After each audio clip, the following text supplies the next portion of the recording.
Okay guys, well, this episode is not going to have the shader mod at all. This is lagging so much. I'm getting like 17 frames per second. Why do you do this to me? Okay, I gotta go and install this.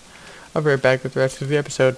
Hello everybody, Chris here, and guys, today, we're gonna be doing a little bit of a topic that is close to my heart, and I hope will somehow influence you guys. But first, before I talk about that, as you see here, I capped off the things, the top of the towers with wood, added a flag. Let's get out of F1 cinematic mode here. I added a door with pistons. It's not the best redstone, because I'm not the best at redstone. And it's probably the worst concealing job I've ever done. Just look at that. That's horrible. But I did also get a villager up here.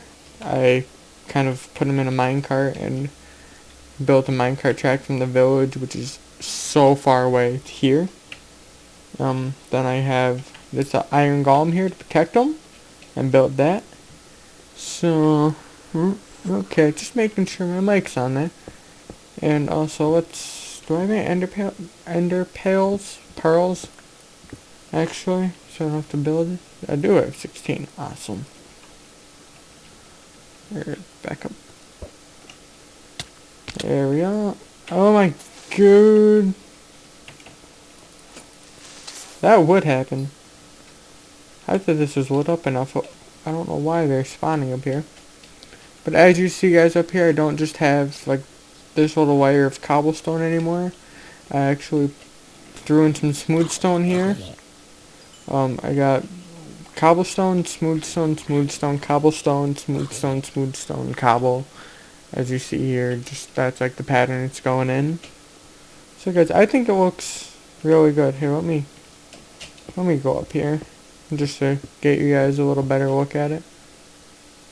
I think it looks really good. I know I'm not done with it yet, but I think it's coming along very good.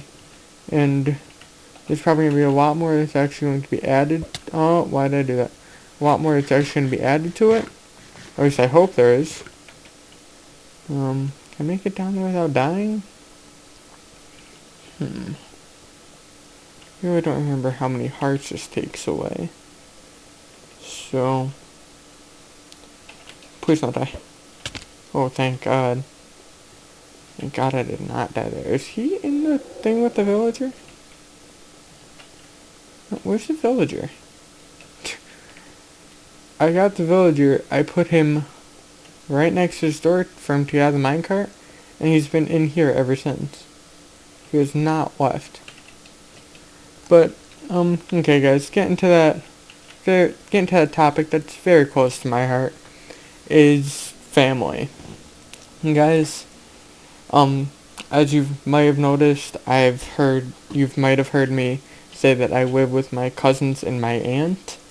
Yeah, that's because when I was 3, my dad left me and my mom. He took my sister and left. But I did see him up and like go with him like every other weekend or something like that up until I was 5. Then I haven't seen him since 2 years ago. But the thing that makes me want to talk about this is on episode 4 of my videos here on the MineCrave server, when I was talking about Easter, I got a comment from CodKiller3495.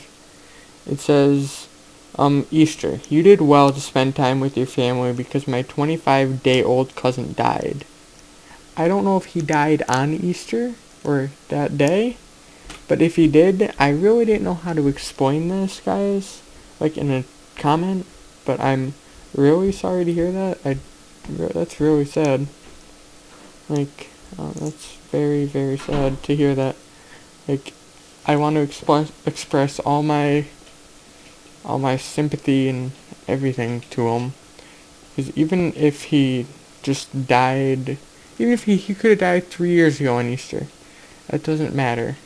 Like, my mom died. I'm 16. She died when I was 14, guys. 2 years ago. A day before her birthday. Which was devastating to me, and still is. But that's why I live with my aunt now.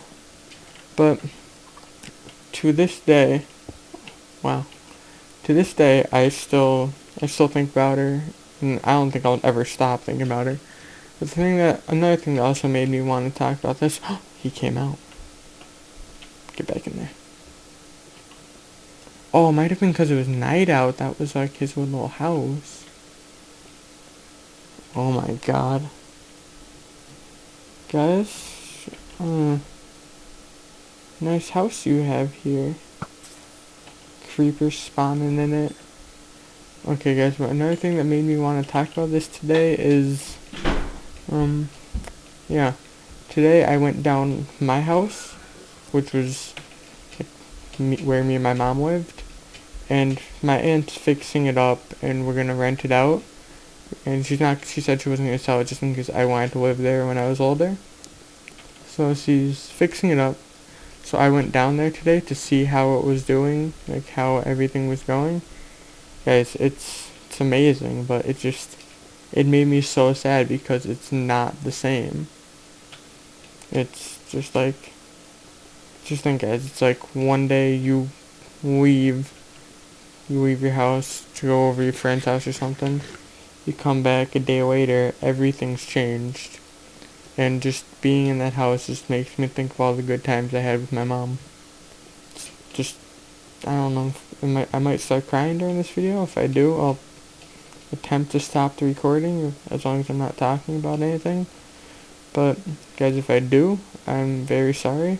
I don't want to put you through this. But I just wanted to express all my sorrows for a cat killer. Because it's just sad, like, what happens these days in the world. Like, why just, I can't say God because I'm not sure if you guys all believe in God. But whatever higher power you believe in, how he just takes people away from us. Like, it's ridiculous. Well, my mom had, lung cancer. At first, I was in school when, let's put it this way. I was in school, I felt sick. I felt like I was gonna puke. Like, I was in, I don't know, 8th grade. You know, I probably just wanted to go home. But I was in 8th grade.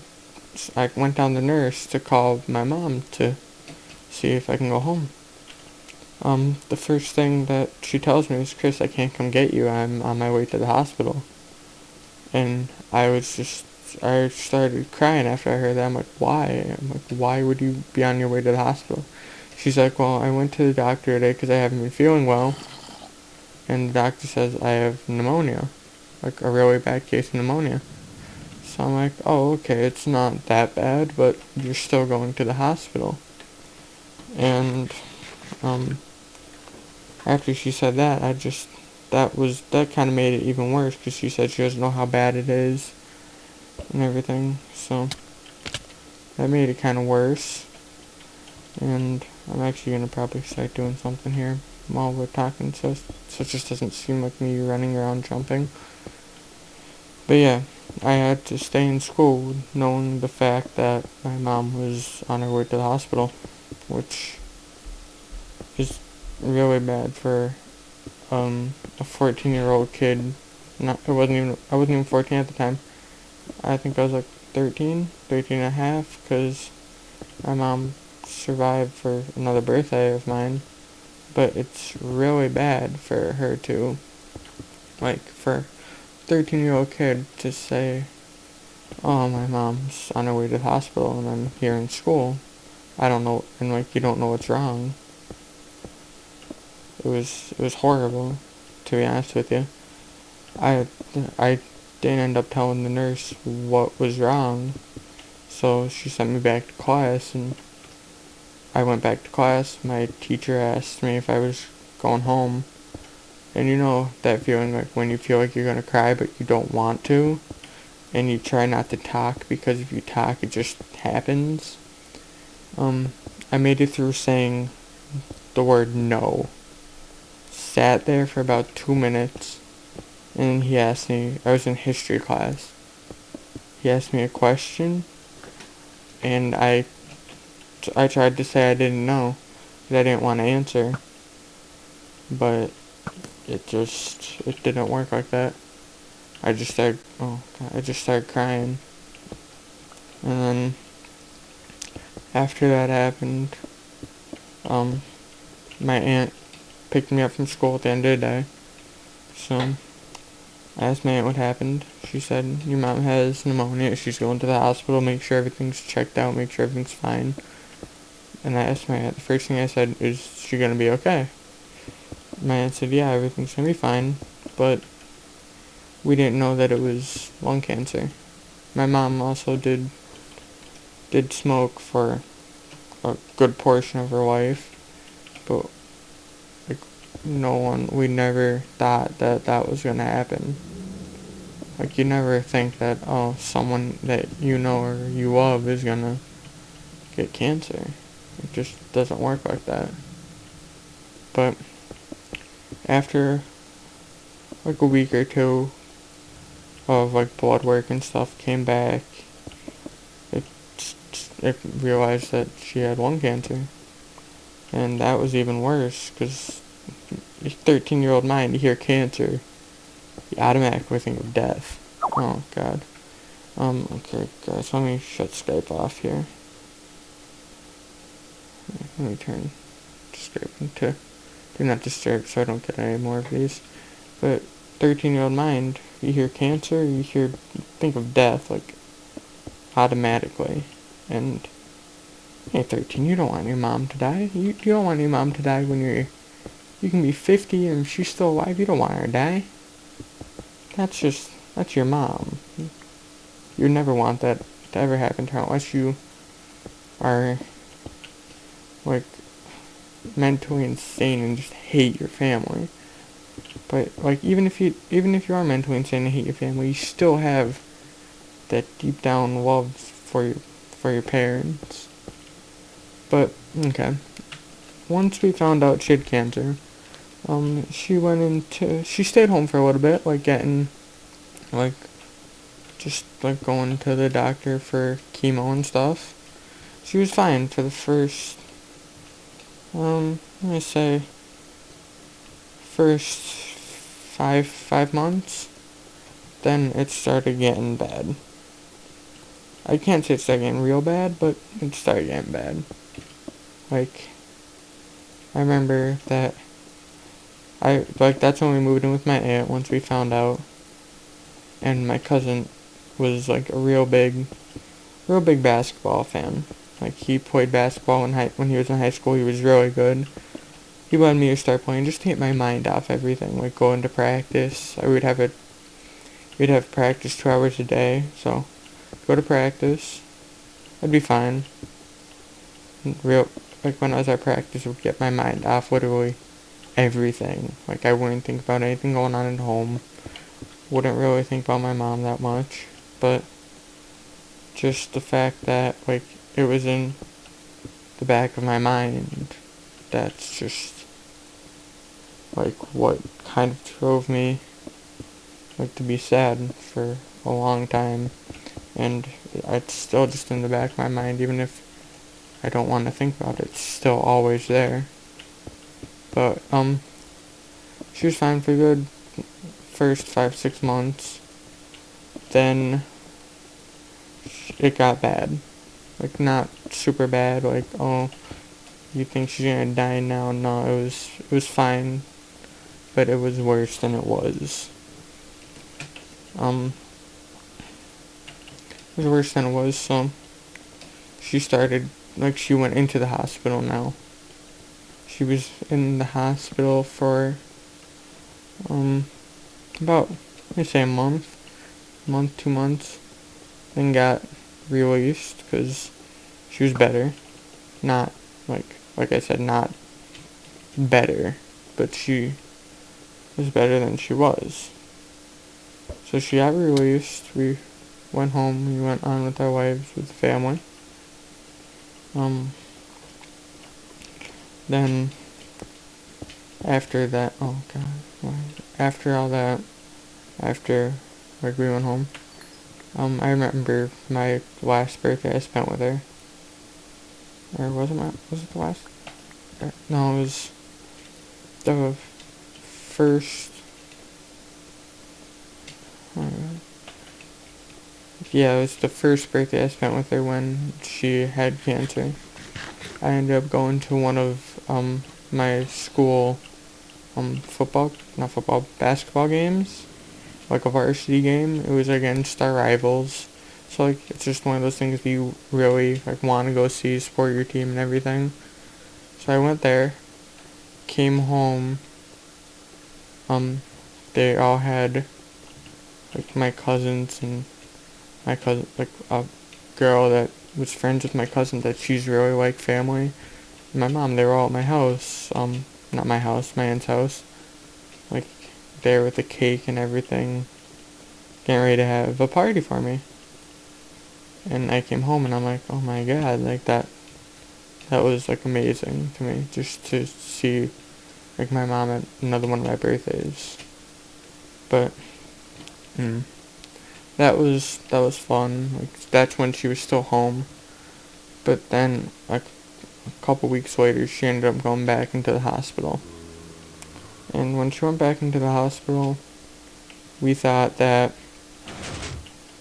because when she was in the hospital, she was fine, but we didn't really know the severity of it. Like, the doctor said that they think they caught it early, but they weren't exactly sure if there was any possible way of, like, treating it, like, not completely, but treating it enough that she would be living healthy for a long time. Sorry guys, I really can't talk too much anymore. Here, let me try. Okay. So, she was in the hospital for a long time. And then, after I can't say she left the hospital, but she went on hospice. And at the time, I didn't know what hospice meant. I thought it's just like, oh, okay. I thought hospice was just, like, that she comes home and they treat her from there. But, no, that's not what hospice means. Hospice is when a person is on their, let's see, like, last days of living, that they go into hospice and just, I don't know, that's when you know they're gonna die. I didn't know that. No one told me that. I don't think anyone wanted to tell me that my mom was dying when I was 14, but it eventually came, and I picked to be the one to ask my mom if she wanted to be cremated or buried or what. But it ended up that she wanted to be cremated, so we have her ashes here. And I also have a cross with her ashes in it that just, like, know that she's always with me, even though I know she'd always be with me even if we didn't have it. But, to before that, I didn't know what hospice was, and then after she got really bad. Like, through this whole process, my uncle from Maryland was just, he came down, he started living with us and everything, because he didn't want to see his sister. He wanted to be there with his sister and us. At least I hope he just wanted to be there with, like, us too. But, yeah, like, he wanted to be there for us. So, okay. Since he wanted to be there for us, he was there. And, I remember that day that she died. It was the day before her birthday. So it was like a horrible day. At least for me it was. So what happened was, my uncle, actually I can't say my uncle, my aunt wanted me to, she's like, Chris, go with your cousin and your uncle to go, get a tuxedo for, the viewing, because we don't know how much longer it was gonna be. So I'm like, oh, okay, but my uncle's like, wait, Chris, do you wanna stay here with your mom and we'll just go another day? And I'm like, no, she'll be here when we come back. So we went to go get the tuxedos. It didn't happen. It didn't happen like we planned. Um, she wasn't there when we came back at all. We got a call. My uncle got a call when we were getting measured, saying that my mom had died. It was the day before her birthday at 3 p.m. It was the approximate time of death. But, so, this happens. Like, mom died. I didn't know at the time. All I know is that my uncle went outside. He was eating a lollipop that the people gave us, like to wait when we were getting measured. He walks outside and whips it across the street. I'm like, I didn't know what happened. I didn't understand. I didn't think about it at the time. But it was, so we go home after getting measured. We stop in front of the house. No one gets out of the car. Sit there for a good 5 minutes, and he says, Chris, I don't want to be sad, but try and be a big man here. It's like your mom passed away. And I was speechless at the time. What the hell just happened? I don't know. I was speechless at the time. Yeah. Sorry guys, I'm starting to cry a little here. Like, so I was speechless at the time. He's like, can you go inside? And I'm sitting there thinking, I'm like, yeah, I can do it, I think. And where my mom was, she was in the living room in the hospice bed.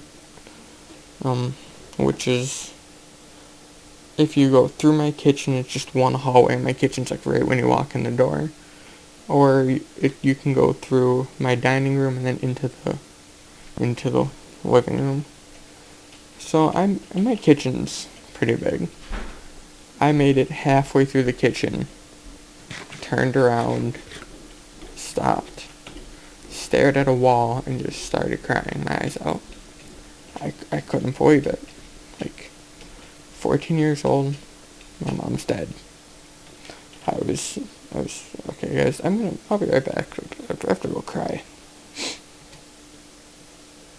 Okay guys, I'm back. So, we were at the part where I walked into the house, started crying my eyes out, and realized that my mom was dead. After that, I made it into the living room, saw her just laying there.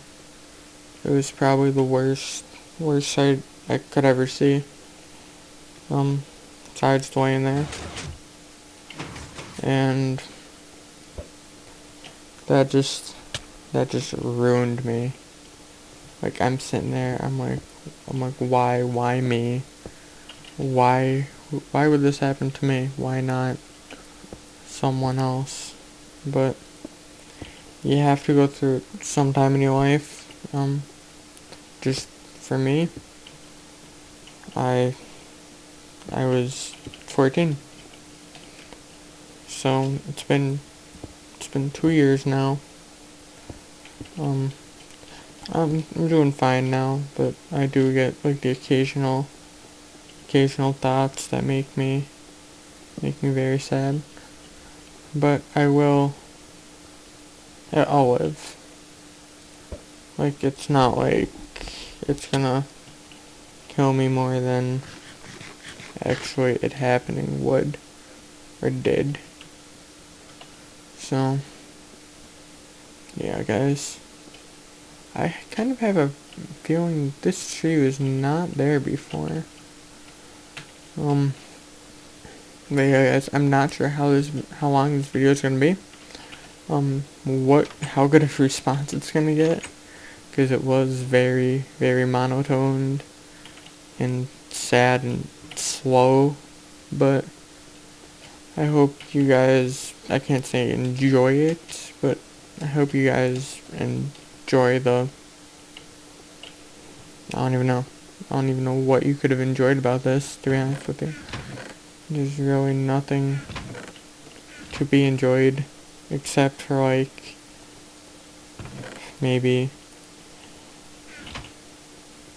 you know what I went through, and it happened to you yourself, so you know, like, what I mean.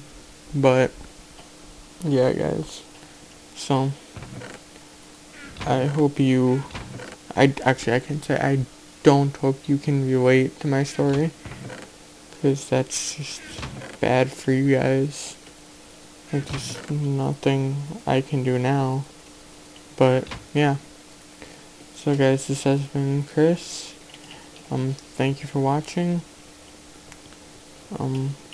Peace out.